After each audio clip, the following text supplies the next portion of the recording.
Narrator: Putin invites Zelensky to Moscow. The dictator's audacity is astonishing.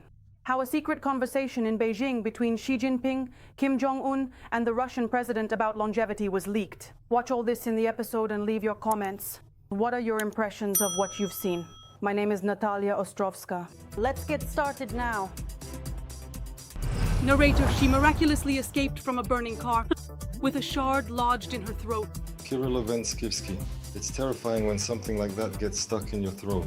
This shard flew in from the left, from the back of the head, reached the middle of the throat, and stopped very deep inside. Narrator: an incredible story of the rescue of a pregnant woman from Kherson region who was on her way to an ultrasound. How was her car attacked by the Russians? What is the condition of the woman and her unborn child? Narrator: new missiles, the secret to longevity, and the warmest greetings from Trump. Narrator: in China, a military parade was held where for the first time Xi Jinping, Putin, and Kim Jong-un met publicly. How? At an event dedicated to the anniversary of the end of World War II, they were cementing a block preparing for a third. Narrator: the fate of a dog whose loyalty touched millions. Narrator: who took in poor Jessie, who patiently waited all day for her owner among the desolate ruins of their home. Anna Ploskaryak. In Kherson region, 2 civilians in Antonivka and Stanislav did not survive enemy shelling. The enemy shelled more than 30 settlements with various types of weapons. 14 people were injured. Last night, Russian shells rained down heavily on the Korabelny district of Kherson. The war criminals deliberately targeted residential neighborhoods. There were no casualties, although private homes suffered significant destruction. Locals consider this attack to be one of the most devastating. Moreover, since yesterday, people have been left without electricity due to damaged infrastructure, and water was supplied for only 2 hours in the morning. They cannot repair the network because of the security situation. That is why the authorities are once again urging residents of the Korabelny district to evacuate as soon as possible. Here is the most interesting part.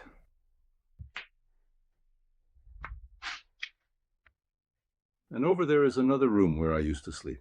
Well, that's exactly where my bed is, under the rubble. And over there is my sofa. Anna Ploskaryak. A man was killed in Khmelnytsky region due to a Russian attack.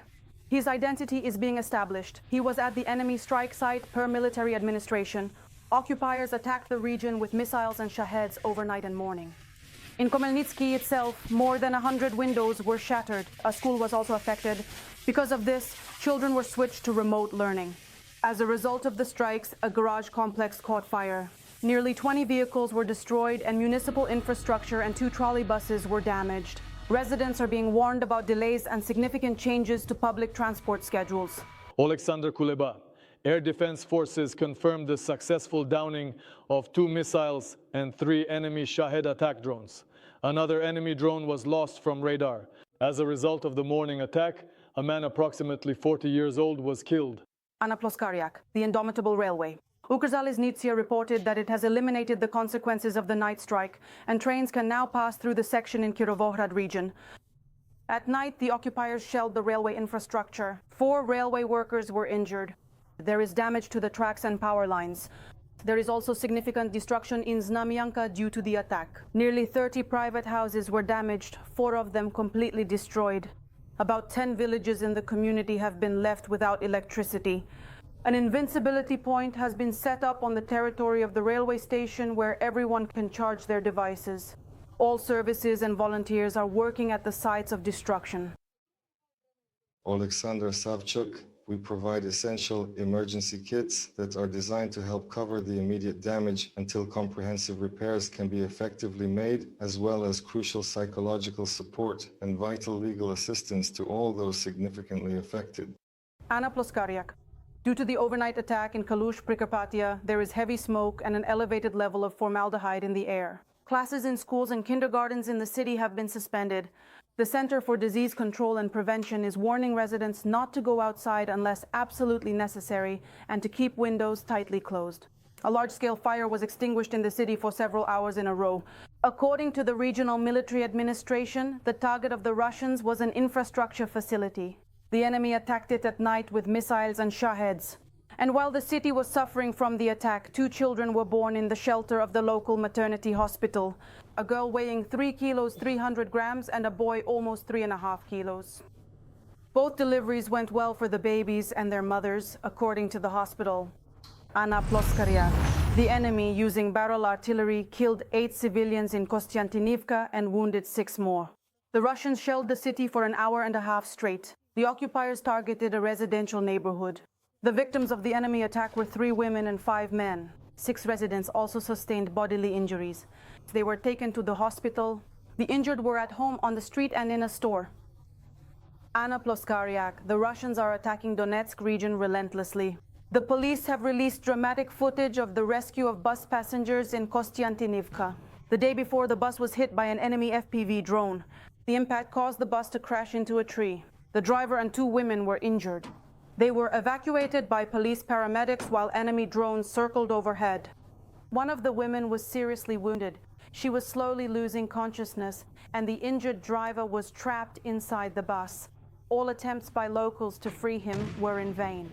The paramedics managed to free the man using improvised tools, and after providing essential first aid, transported the people to the hospital. Sacrifice? Oh, a sacrifice. Please, just calm down, really calm down. It's completely normal, absolutely normal, truly. A huge fragment pierced her neck and got stuck in her throat. In Dnipro, doctors are saving a pregnant woman from the Kherson region. She and her husband were on their way to get an ultrasound to check on their baby when their car was attacked by an enemy drone. The car burst into flames. The wounded couple barely managed to escape from the fiery trap. TSN correspondent Olha Pavlovska knows the condition of the mother and child. This is the most important sound for her. 22-year-old Alina intently listens to the gentle heartbeat of the little boy she is carrying. Just a few days ago, she admits she was saying goodbye to her own life and to her child. At that moment, I thought it was all over. This enormous shard with very sharp edges flew right through her neck and became stuck in her throat, causing immense pain. It's truly terrifying when something like that gets lodged deeply in your throat. This particular fragment entered from the left side, from the very back of the head, then reached the middle of the throat and ultimately stopped very deep inside. They were just on their way to a scheduled ultrasound from their home village in the Kherson region. On August 29th, Alina and her husband set out for Kryvyi Rih for a checkup. Suddenly, they were attacked by an enemy drone on the highway. I saw shattered glass directly in front of me, and everything behind us was already engulfed in flames. And what truly scared me the most was that hot, viscous blood started pouring out profusely, and my hair began to fall out in large, alarming clumps. They were shouting at me with desperate urgency, "Save yourself, get out." She pressed her bleeding wounds with her bag until some kind civilians passing by stopped to help them. We stopped them, and there was a large pickup truck. People were piled on top of each other. They were shaking uncontrollably too. They were crying and trembling visibly. Well, they drove us to the nearest hospital. The wounded man was left under the care of doctors in Kryvyi Rih, but Alina, with a life-threatening injury, was urgently transported to Dnipro. As soon as the pregnant woman's condition was stabilized, they began a complex surgery. We were most concerned that the airways might be affected. We tried to prevent severe swelling so that the patient could breathe freely. At the same time, another team of doctors closely monitored the baby's condition. There was a risk to the child. First of all, it was a combat injury. There was blood loss, and the mother was frightened. But now the crisis has passed. The baby boy is developing quite truly very well indeed. At first, I really couldn't feel him at all. But then, especially just yesterday, he was having a full-on, incredibly energetic disco in there. They've been together for 7 years, having met in their home village in Kherson region. After the full-scale invasion, they escaped from occupation and dreamed of having their first child. This is only saved on the phone, because everything else burned in that very same car. She looks at the baby's ultrasound photo and knows she will name Alexander. Olga Pavlovska, Alexander Polish, Dnipro, TSN, 1+1.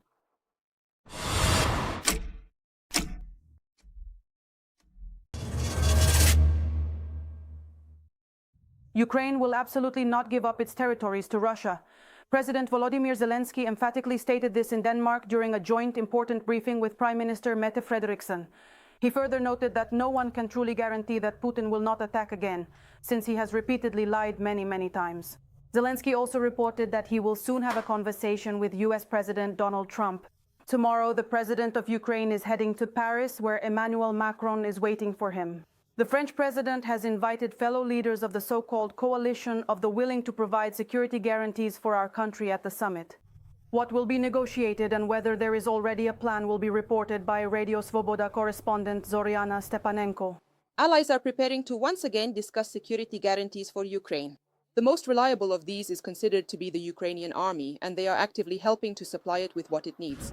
As part of the new initiative, weapons worth $2 billion have been purchased from the United States, Secretary General Lutz reported, and says that even more should be expected going forward.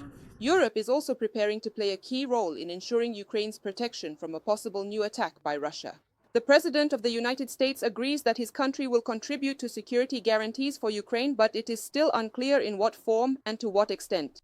Allies, Lutz said, are trying to clarify this today at the level of defense ministers and tomorrow at the summit of coalition leaders in Paris. It is possible that Donald Trump will also join the discussion among the Europeans. Currently, Europeans, together with various other countries, are diligently finishing their important work at the level of chiefs of staff, defense ministers, and national leaders. Tomorrow, a truly significant meeting will undoubtedly take place, so I fully expect that tomorrow or in the very near future, there will be complete and absolute clarity about precisely what we can effectively do together. We can interact even more actively and collaboratively with the American side to fully understand what specific proposals they genuinely want to offer in terms of their significant participation in providing comprehensive security guarantees and precisely what that will ultimately look like. The Secretary General, who will also be present at tomorrow's summit, considers the discussion about security guarantees for Ukraine to be especially relevant in light of a possible future meeting between Zelensky and Putin. The President of the United States is insisting on this meeting as part of his peacekeeping efforts. And while the Ukrainian president agreed long ago, in Moscow they say there is no agenda for such a meeting. Russia is simply not interested in peace. This is the opinion of a number of top European officials. Heiko Maas recently said Putin met with Trump in Alaska only to avoid sanctions. And now, for example, the German Chancellor believes that the head of the Kremlin will only be ready for negotiations when it is beneficial for him. At the moment, according to Scholz, Putin is interested in continuing the war and seizing Ukrainian territories. And the head of the German government considers economic pressure on Russia to be decisive. Tomorrow, Merz will join the coalition of the willing online and will make the possible meeting between the presidents of Ukraine and Russia one of the topics for discussion.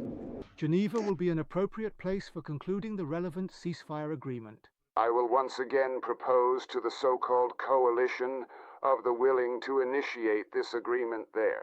But the most important security guarantee we can provide right now is sufficient support for the Ukrainian army in its efforts to defend this country. Will Donald Trump increase economic pressure on Russia? For now, this remains an open question. His finance minister said that the introduction of sanctions could be considered as early as this week. From Brussels, Zoriana Stepanenko, Marek Hajduk, Radio Svoboda, especially for TSN 1+1. Cynicism of the highest order. During his visit to Beijing, Putin announced his preferred location for a meeting with Ukrainian President Volodymyr Zelensky. He says it's Moscow. The Kremlin dictator stated that the former president of the United States, Donald Trump, specifically asked him to hold a potential meeting with Zelensky, and furthermore currently claims he will indeed hold talks if the Ukrainian leader comes to Russia. At an improvised press conference with propagandists, Putin also said that the Ukrainian authorities should hold a referendum to resolve any territorial issues, and if it is not possible to settle the Ukrainian question peacefully, then, according to the dictator, it will have to be done by military means. Let me remind you, earlier the president of Ukraine, Volodymyr Zelensky, repeatedly expressed his willingness to meet with the president of the Russian Federation, but not in a terrorist country. There cannot be a meeting in Moscow, Zelensky said. The military parade in Beijing was the first place where Xi Jinping, Putin, and Kim Jong-un appeared together in public, and Donald Trump sent them his greetings. All the details about the parade and the culmination of China's attempt this year to present itself as the new world leader are coming up next from international correspondent Yana Slesarchuk.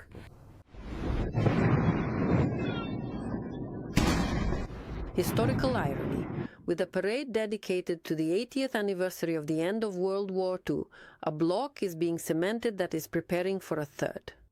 For the first time, they appear together on camera, Xi Jinping and his two most favored guests, Kim Jong-un and Vladimir Putin. There are other guests here as well. For example, although earlier reports stated that he had cancelled his trip to China, the president of Indonesia did end up appearing in Beijing at the last moment. However, it was the dictators of the two countries currently most dependent on China who got to sit side by side with its leader. Only when nations and their respective peoples genuinely treat each other as true equals, live together in peaceful harmony, and actively support one another in all endeavors, will we truly achieve collective security and effectively eliminate the fundamental root causes of war. At the very same time as they all stand on the main podium and watch Chinese missiles, Russian ones are flying into Ukraine. But China has its own interpretation of what it means to treat other nations as equals. This is one of the oldest empires in the world, accustomed to seeing itself as the center of world order. After World War II, the Communist Party, which, after all, did not come to power without the help of the Soviet Union, finally replaced the monarchy in China and found itself in complete isolation.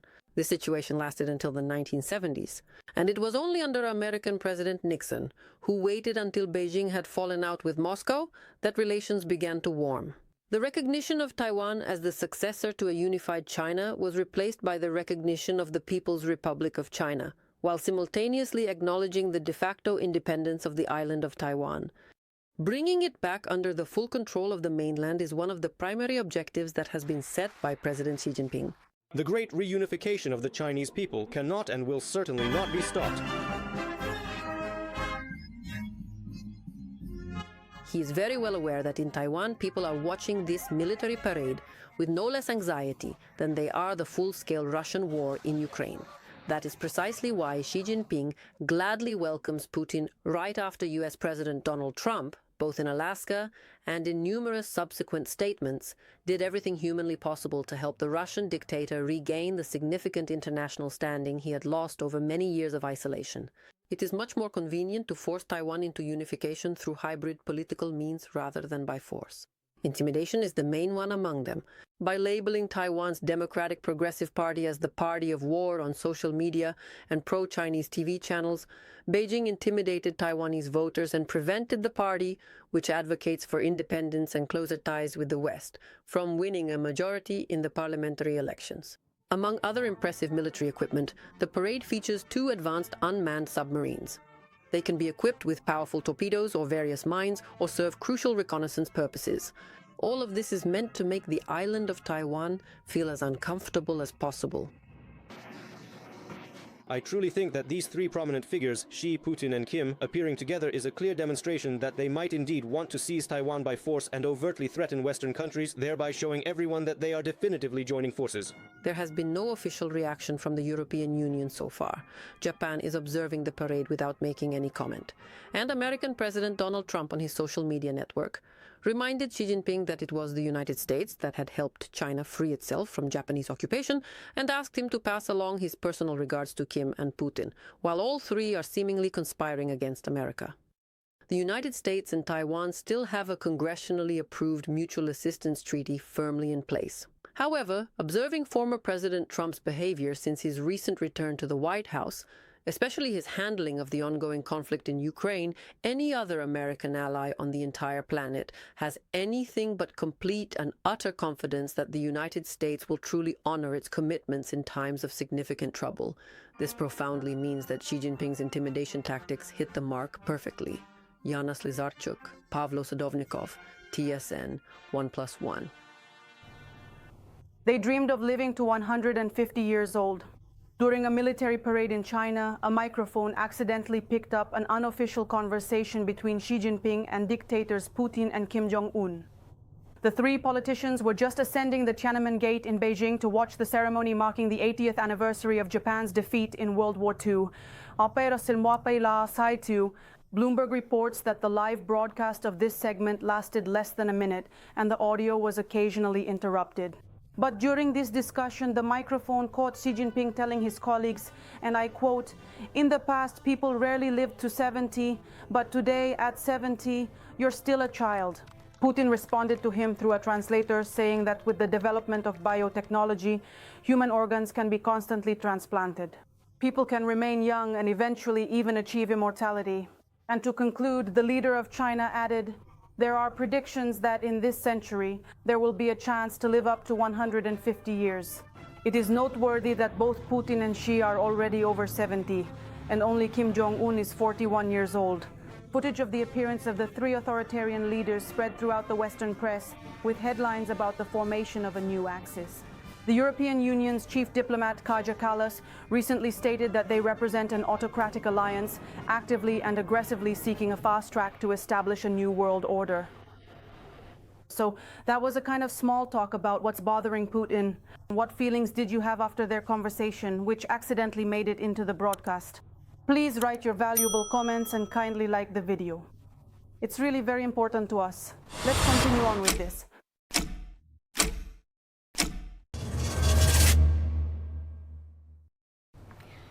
The murder of former Speaker of the Ukrainian Parliament Andriy Parubiy is an act of political terror by Russia. The Verkhovna Rada has appealed to parliamentarians, governments of other countries, and international organizations, calling on them to condemn the murder of the Ukrainian politician as a crime within the context of Russia's war against Ukraine. In addition, the members of parliament are urging law enforcement agencies to conduct a transparent and comprehensive investigation of this crime. The parliamentarians are also calling on international partners to strengthen sanctions against Russia and provide Ukraine with additional military and security support.